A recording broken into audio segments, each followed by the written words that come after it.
The stage was set under the gilded archways of a city theater, a place where stories found life under blinding lights. But behind the velvet curtains of the grand performance, a silent war roared, a clandestine battle with nothing to do with scripts or rehearsals, but everything to do with the struggle for brilliance.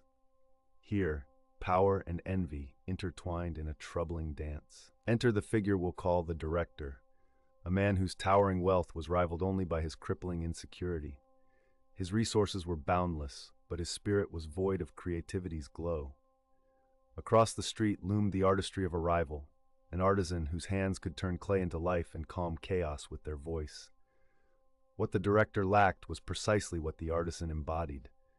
To the director, learning the artisan's craft was a daunting impossibility.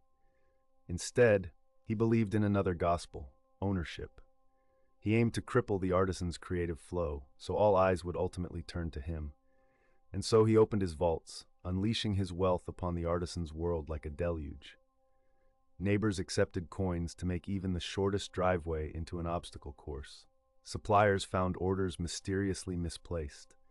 The carriers of the past whispered deceit under their breath, crafting a standstill around the artisan's life.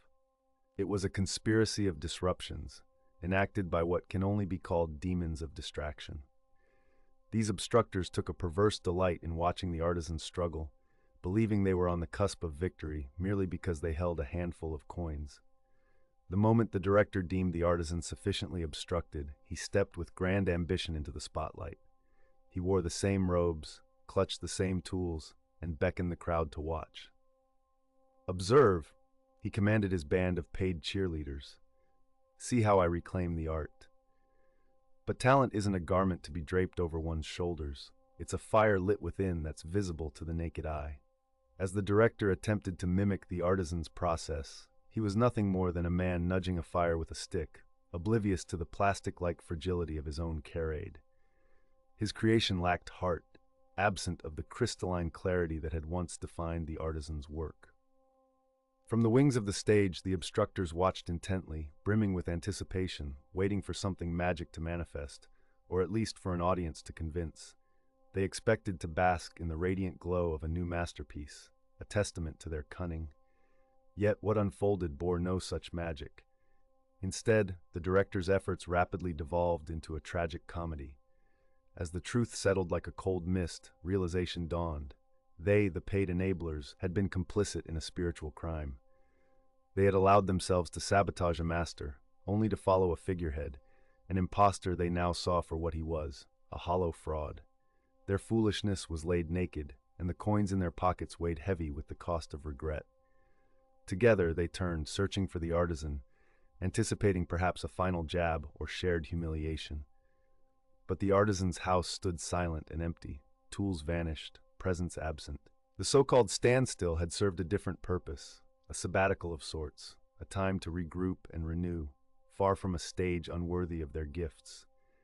The artisan hadn't lost the spark that the director envied. They had simply chosen a path away from the artificial spotlight.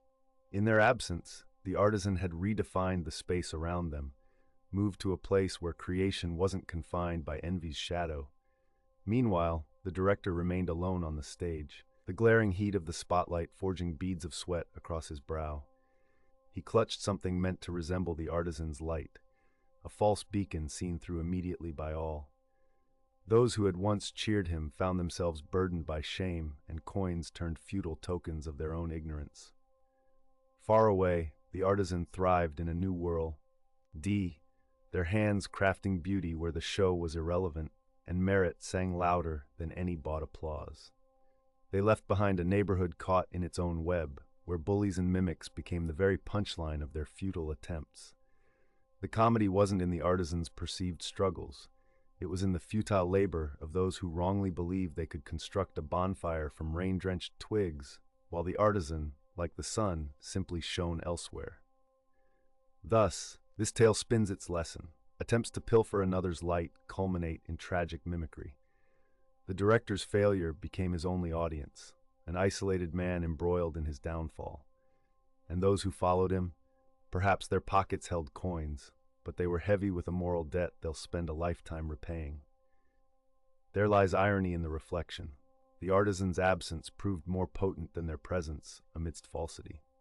It's a reminder that those who seek to imitate without understanding the essence will find only darkness in their pursuit. And to the viewer, a question echoes long after the curtain falls. Who among us dares to be more than shadows in another's light? In the aftermath of the spectacle, the artisan's legacy grew, not by grand displays or ostentatious acts, but through quiet ripples that reached distant shores. As word of their authenticity spread, whispers became roars that resonated even in the most skeptical corners. The artisan, once an obscure figure, now occupied a central place in the tapestry of creative history, demonstrating that true influence does not insist upon itself with force, but grows naturally, woven into the fabric of time by those who it touches. The director, juxtaposed against this, faded into a ghostly figure, his legacy marred not just by failure, but by the absence of genuine understanding. His attempt to replicate brilliance without grasping foundational truths is a cautionary chapter in the chronicles of endeavor. The cost of his hubris was not fleeting. It bore its weight in every unrealized opportunity, and each bond broken under the strain of superficiality. For those left in the wake of this narrative, the realization dawned that mere presence and mimicry could never replace the gravity of substance. This journey of reflection spurred a renaissance of individual creativity, a movement where emulation gave way to innovation.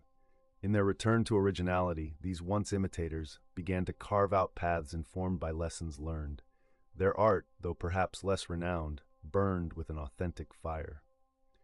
In the broader tale of culture, such movements contextualize what it means to pursue one's truth beyond hollow mimicry. This tale resonates through every artistic medium, from the stark precision of marble sculpture to the layered complexity of modern digital canvases.